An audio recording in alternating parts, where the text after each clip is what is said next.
La CGIL Treviso prende posizione sullo scandalo voucher che ha colpito il sindacato a Bologna con l'utilizzo dei buoni come forma di pagamento per il lavoro di una cinquantina di pensionati. Stiamo parlando di situazioni marginali, di pensionati e di pochi lavoratori per l'intera Emilia-Romagna, o meglio pensionati per l'intera Emilia-Romagna.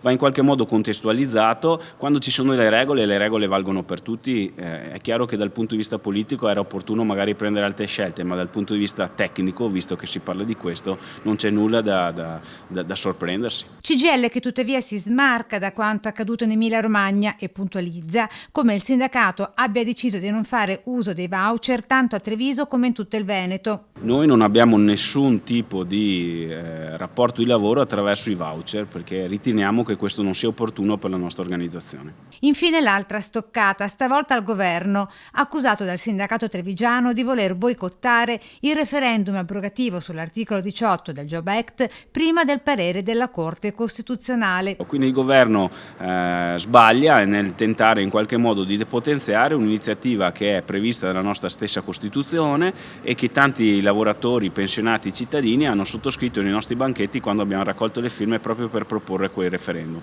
C'è da ricordare tra l'altro che la Corte Costituzionale legittimamente deciderà e qualsiasi decisione noi l'accetteremo, anche perché assieme al referendum noi stiamo portando avanti una carta, quindi una legge di iniziativa popolare che vuole riscrivere a 360 gradi il mercato del lavoro. L'ultima parola, quella decisiva, si avrà mercoledì prossimo 11 gennaio con la decisione appunto della Corte Costituzionale.